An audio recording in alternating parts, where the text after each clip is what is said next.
All right, everybody, we are looking at sideboarding now. We're going to look at Dom's first because he did lose the first two games. So we're going to kind of see what kind of strategies he's going to employ. Because this is mirror match, I think it's a pretty simple thing. So Jarvis, do you want to kind of take over here? Yeah, so both of them have some cards that they should shave down on or cut in the matchup. From Dom's side, I think he's going to shave 3 Dark Depths, 2 Mazavets, a Shadow Sphere, and Sejuri's Step for sure. And basically, you want all of the grindy cards as possible. So Sylvan Library is pretty good, Haywire Might's fine, Force of Vigor is pretty good, and Surgical Extraction is quite good when there are specific cards to target. So in a matchup like this, obviously Surgicling either Life from the Loam, Wasteland, or Urza Saga is a big deal. Besides that, I'm not sure how many Swords to Plowshares he'll actually have in this deck. It's nice to have a few, but not a large number. Yeah, okay, so going off of that, I assume that the dismembers are just like a non-thought, because if you're not going to be caring about the Swords to Plowshares, dismember is just a worse version of it in this case. I assume that when we see Boston, he'll be bringing in a little bit more or a few more of those Elvish Reclaimers. I guess you're just gonna have to find a way to deal with it some other way. Yeah, well, so the interesting part of this is Dom doesn't actually have the Swords to Plowshares in his main deck. He actually has all 4 Reclaimers, so in some sense, he was already pre-board in that regard. Whereas Boston has the spheres that he can cut pretty easily because they're not very good. So in some sense, we'll just see both of the decks sort of converge to similar looking. The big question is, how many plows do you have?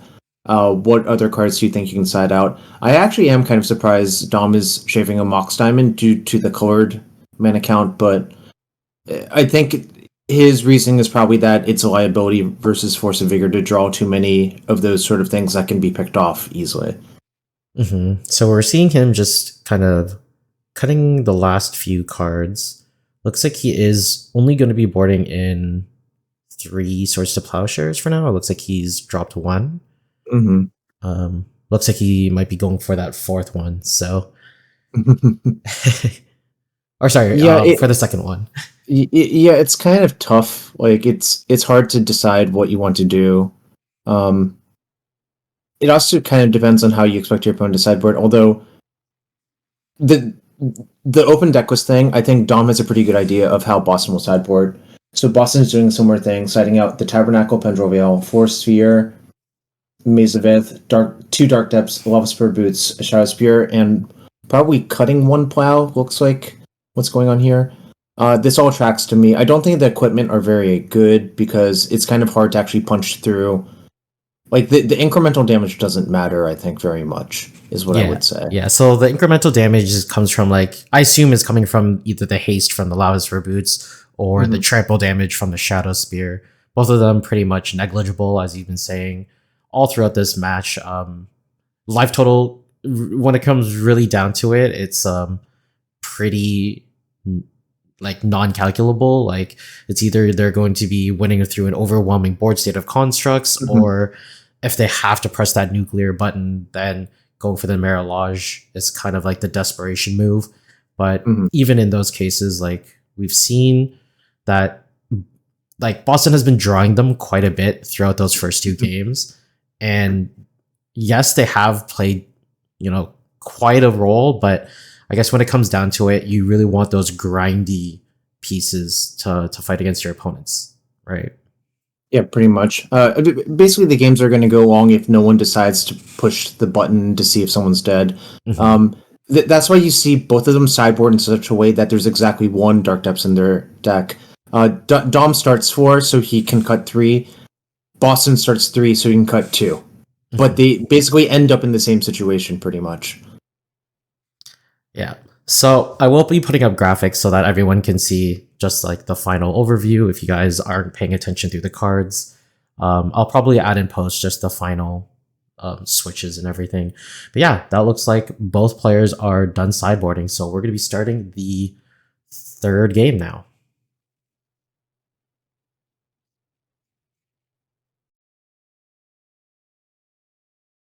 Alrighty, everybody, welcome back to game number 3. Both players have finished sideboarding.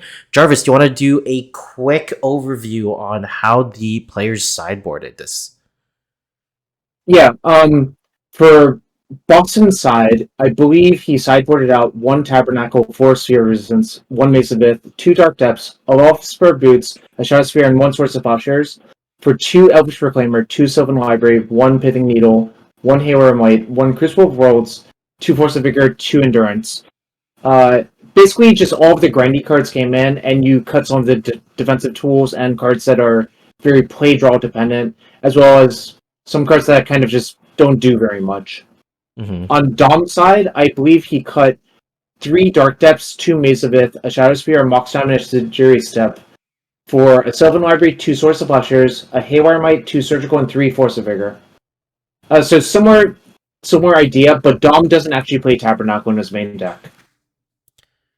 Cool, very cool. So, because it is a mirror match, the side ins and outs are very similar. It really comes down to how the players really utilize what they're given, and like their opening hands, and basically how they can leverage going into the long game. Right? I don't think it's ever like expected that the lands deck in the mirror match is going to be trying to go for the very fast kill of Merit Lodge, as we said. But taking a look at their hands now, looks like they've both settled on keeping their 7s. Dom going to start us off with an Urza's Saga into Mox Diamond. Going to pitch either the Beseju or the Yavimaya, I would suspect, right? I don't think you would ever want to intentionally pitch an Urza Saga unless you can Life from the Loam. So this is a play that's really strong versus everything except for Force of Vigor. A Force of Vigor would have ended the game almost on the spot here, but I think you kind of just have to be okay with that sort of thing happening. Whereas Dom is just gonna. Oh, he said go to 12. He put 1 card into his hand, but then. Oh, yeah, sorry, hold on. You should be kind of careful about that. Are you? Sorry, I paused the video for a second. Are you seeing it ahead of me? Because I guess so. I'm not sure. Okay, let me just reset the video again.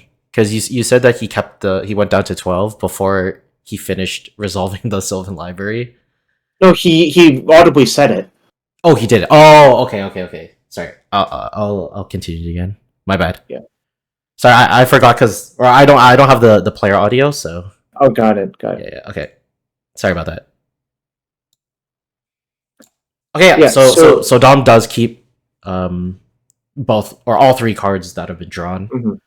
I think that makes sense. Like, your life tool is not really under assault. One thing to note is he did put the first card in his hand. He was like, oh, kind of. You kind of have to be careful about that stuff when playing with Sylvan Library.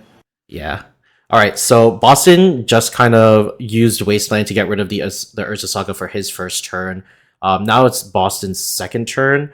He draws a Life from the Loam for his draw for the turn, but on Dom's second turn, he did drop that Soul Guide Lantern to exile the Wasteland out of Boston's graveyard.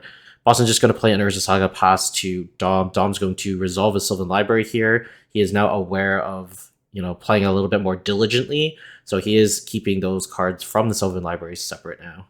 Mm-hmm. So we're seeing from the Sylvan Library where he's drawing an Ancient Tomb, Yavimaya, and an Elvish Reclaimer.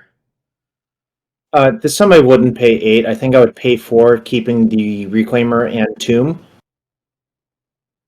Okay, looks like he's just going to draw the Elvish Reclaimer instead and keep the Ancient Tomb on the top, and then Yavimaya second from the top.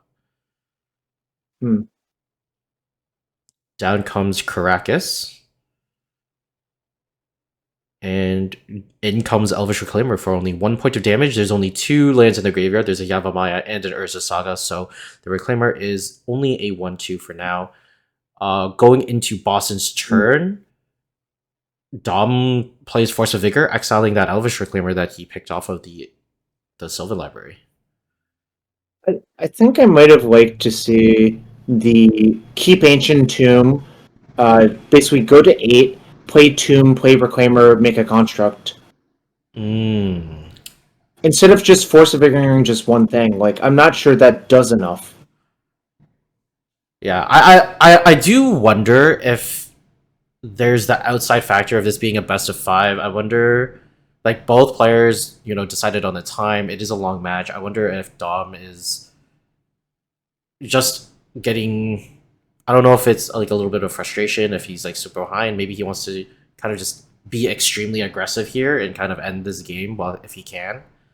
I don't think that's it.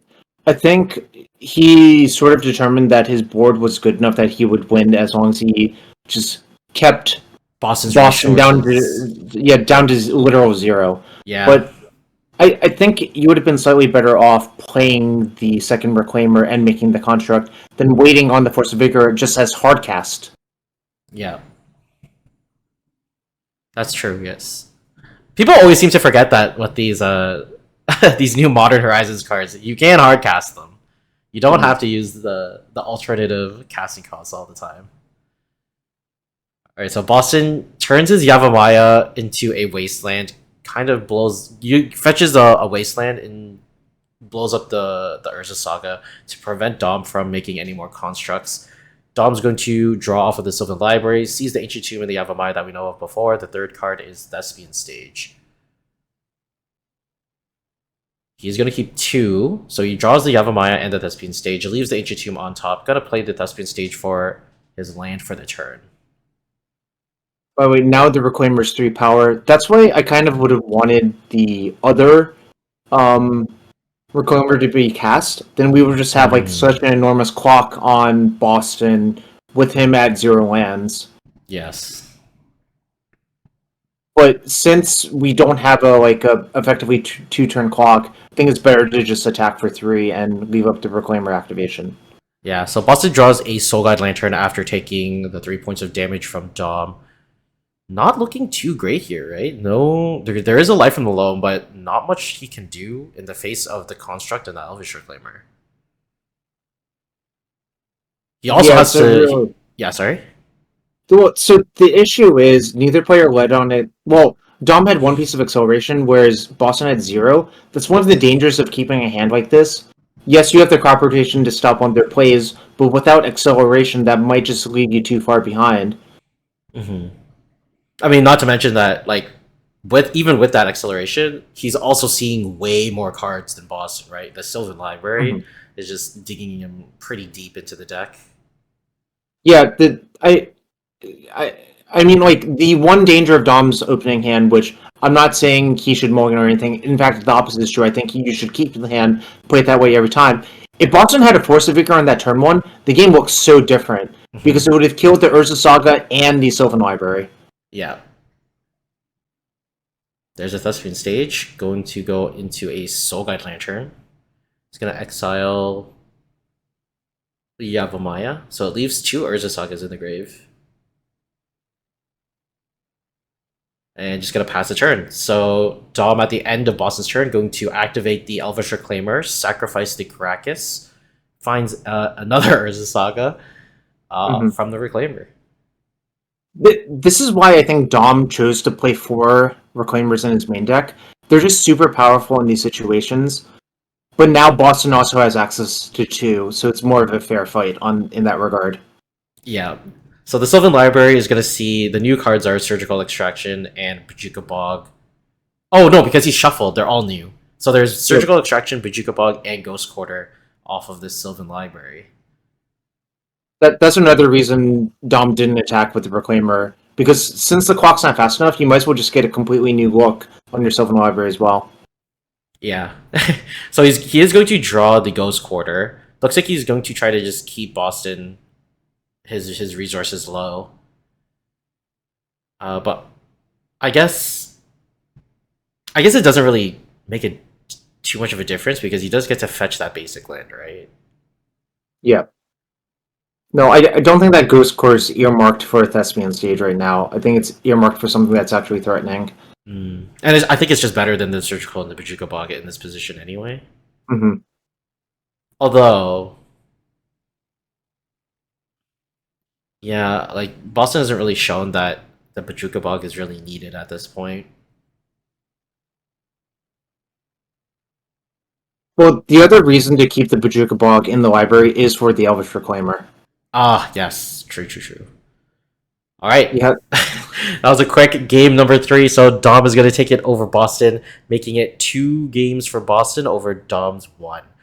So we will see you guys for game number 4.